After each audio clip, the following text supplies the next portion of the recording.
Muli po isang magandang hapon mga kabarangay at napakaulan po ng panahon. Siyempre po araw pa rin po ng Lunes at 1:43 na po ng hapon. Mga kabarangay, pakinggan po natin ang panayam ni Ted Pailon kay COMELEC Chairman George Erwin Garcia tungkol pa rin sa usaping barangay at SK election postponement.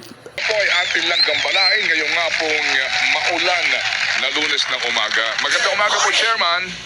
Magandang umaga po, Sir Ted, Ma'am DJ Chacha. Magandang umaga rin po sa mga kababayan natin. Opo, bago po itong farm incident, itong barangay at SK elections, sir, nakapaghanda na po ba kayo dito? Magkano na po ang inyo nagagasta? Yes, Sir Ted, sa level po ng 1 to 10, number 9, nasa 9 na po tayo. Nung pong nagkaroon ng pagdinig nung isang linggo ang ating pumababang kapulungan, sinabi po namin sa kanila, Sir Ted, na handang-handa ang Commission on Elections sa pagsasagawa ng halala natin ngayong darating na November 2. Sa 19 billion 57 million na meron po ang Commission on Elections, ay nakagastos na po tayo ng 8 billion, Sir Ted. At lumalabas po 11 billion na lamang ang natitira natin, bagamat ito po'y wala pa sa kamay ng COMELEC, ito po yung nasa DBM pa. Yung pong 8 bilyon, yan na po yung pag-iimprenta ng mga balota natin at pag-procure ng mga ilang election paraphernalia. Kasama na rin po, Sir Ted, yung pag-hire namin ng mga casual employees, mga EJO, at syempre mga overtime ng aming mga tauhan dahil nga sa ginawa nating paghahanda para sa halala na yan. So, yung po talagang nabili na mga gamit, gastos na hindi na po mababawi pa, meaning kapag nag-postpone o masasayang na, mga magkano yung estimate sa COMELEC, sir? Sir Ted, kung ating pong susumahin, halimbawa po ang indelible ink, 1 taon lang po kasi ang ano po niyan, expiry date. Kasama na rin po yung ballpen. Baka po matuyo kasi ang ballpen. Yung po mga ipinapaskil na listahan ng mga botante sa labas ng presinto at yung listahan ng mga botante sa loob ng presinto, 2 milyon din po yan na iniimprenta natin sa National Printing Office. Siguro po kung tayo mag-estima mga kalahati ng 8 bilyon, Sir Ted, ay maaaring mabaliwala dahil sa kung sakali marireset at mapopospone ang ating barangay at SK elections. Okay, ang inyo pong apila sa Kongreso, they have to decide by September, right? Opo, Yes po, September. Sir Ted. Oo. Tama po. Opo, by September, meaning kapag ito ho ay dinesisyonan, October na. Kumbaga malapit-lapit na po sa November 2. Ano po ang mga magiging problema ninyo kung meron man? Sir Ted, kasi po tayo po magpa-filing na ng candidacy sa September 28 hanggang October 5. And therefore, hindi naman po siguro maganda na nag-file na ng candidacy ang mga kababayan natin, yung mga tatakbo, yung mga incumbent na gustong tumakbo muli, pagkatapos hindi natin itutuloy po yung halalan. Maganda po yung bago mangyari. Yung bagay na yun ay hindi na muna ito, ay malaman na kaagad natin. Tulad din po, Sir Ted, pag dumating po ang buwan ng September, magte-train na kami ng mga guro dahil ang ating pong barangay SK elections ay manual na halalan.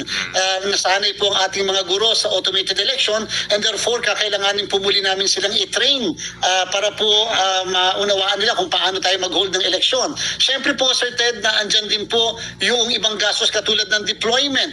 Kasi po kahit po buwan ng September, kami po ay magde-deploy na ng mga ilang kagamitan sa mga lugar na iba't ibang parte ng ating bansa. Siyempre po pagka tayo nag-deploy, magbabayad na tayo ng mga barko and kailangan natin ipabalik kung sakasakali yung mga gamit na yan dito po sa Manila kung saan ang galing para naman po hindi naka-standby lang doon sa mga area kung saan yun po ang magiging jump points para sa distribution.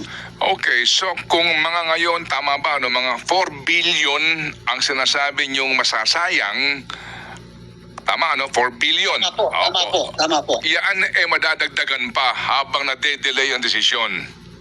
Yes po, Sir Ted, sapagkat pag po tayo, Sir Ted, ay nag-training ng guro, yan po 1 bilyong piso ang training ng mga 1 milyong guro sa buong Pilipinas. Kasi nga, amin po silang ginagather sa iba't ibang lugar, sa mga hotel, pinapakain po namin, meron pa silang transportation allowance. Kung sakali po ito'y marireset, Sir Ted, panibagong training po yon ng mga guro, sapagkat may mga guro na nag-retire na, may mga gurong bago na papasok o kaya yung mga guro na hindi naman nakasama doon sa una naming batch na na-train So yan po ay magagawa namin lahat ng yan ngayong darating na buwan ng September. And therefore, kapag po nangyari na yon, masasayang po yun dahil mag-uulit po kami lahat ng mga ginawang yon.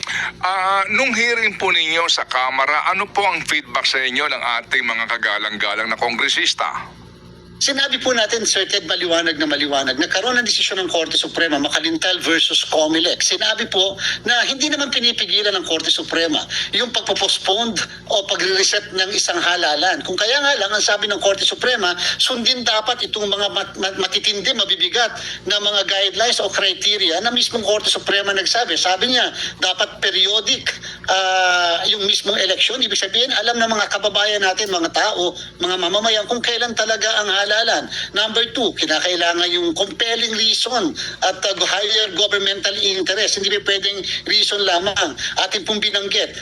Ang lahat po ng kanilang mga panukalang batas, with all due respect po, 7 po lahat yun, ay ang dahilan ay crisis, yung energy crisis. Kinikilala po natin, Sir Ted, ang Comelec ay apektado rin ng crisis, pero siyempre, ang may determination naman talaga, kung talaga may crisis o wala, it's a political question, ang ating pong Kongreso. Kinikilala rin po ni Comelec na ang Kongreso may kapangyarihan mag-postpone, mag-reset at mag-fix ng termino ng ating pong eleksyon. Kung kaya nga lang po, yun nga po dahil sinasabi natin, sa Senado po kasi certain iba ang version nila. Sa Senado, hindi po dahil sa crisis at hindi po postponement ang sa Senado, kung hindi term fixing.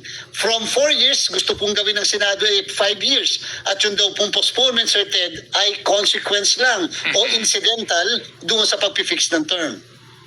Well, that will be subjected nga daw to legal question eventually kapag po nabuo na yung batas at naging ganap na batas, sabi po ni Attorney Romy Mac. Pero sir, yung sinasabi nyo na klaro ho naman po ng mga panuntunan na inilatag ng Supreme Court doon sa inyo pong pagdalo sa hearing sa Kongreso, ano ang naging pagtanggap nila doon? Ano ho ba? Meron na ho ba silang paramdam kung talagang itutuloy nila ang postponement na magpapaliban o pinaasa po kayo na hindi pa ho final ang desisyon? Meron pong sinasabi sila na kinakailangan na magkaroon ng another version ng i-consolidate yung lahat ng version at magkaroon ng nag-iisang version lamang ng kanilang panukalang batas, and therefore may posibilidad, Sir Ted, magkaroon pa ng isang hearing, isang pagdinig doon sa pinakabagong version ng kanilang magiging panukalang batas. Siyempre po, sinabi rin po natin, paano po kaya yun? Ang ating pong sinabi, mga September dapat maliwanag na. Kung magkaiba po ang version ng Senado, magkaiba ang version ng House, kinakailangan i-reconcile pa yan. Dadaan pa sa Bicameral Conference Committee, dadaan pa sa ating Pangulo. Mga gano po kaya katagal yung po ang ating mga binabanggit, sapagkat habang lumalaon po, gumagastos tayo at syempre hindi po kami hihinto sa aming paghahanda sapagkat mahirap pong ipagbakasakali. Ganun, maliwanag po ang batas hanggang araw na ito na tayo may halalan sa November 2. In fact, Sir Ted, sumulat na po ang inyong lingkod sa ating kagalang-galang na Pangulo. Tayo po'y nakikiusap na baka pwedeng ideklara ang November 3 na walang pasok din. Kasi nga po, kung November 2 lang ang walang pasok, baka po pagka-uwian nila ng undas, babalikan kaagad sila ng kinabukasan. Samantalang kung walang pasok ang November 3, at least sigurado makakaboto sila kahit magluwasan sila at magbalikan sa kanilang mga trabaho ng November 3 na lang. Kasi nga nung una controversial yung November 2 na pecha na yan pero yan pong kanilang ipinasa. Doon ba sa hearing sa Kamara wala mga question dyan na bakit undas ho mag-i-eleksyon? Pinaliwanag din po natin with all due respect, Sir Ted, sa kanila na yung pong November 2 kasi, yan po ang kalimitang bagyuhan Yan po yung isang pinoproblema ni Comelec. Katulad po ngayon, Sir Ted, ngayon ay buwan ng Agosto. Hindi naman po kailasa lahat na pagdating na September, October, November. Minsan nga po, yung magpapaskuhan na ganyan, bumabagyo pa rin tayo dito. So, hindi po katulad na nakasanayan natin na ang halala natin ay laging Mayo sapagkat yun ay summer vacation pa ng mga kabataan. Yung po medyo ito kakaiba dahil nga po sa baka po kasi hindi maunsyami yung pag-uwi ng mga kababayan natin dahil sa boboto at baka po may tag-ulan pagdating ng November. Sige po, so tayo po ay obligado rin na mag-follow up po sa both houses of Congress dito po sa inyo pong pakiusap sa Kongreso na kung maaari po ay agad nang magdesisyon sa napaka-importanteng isyong ito.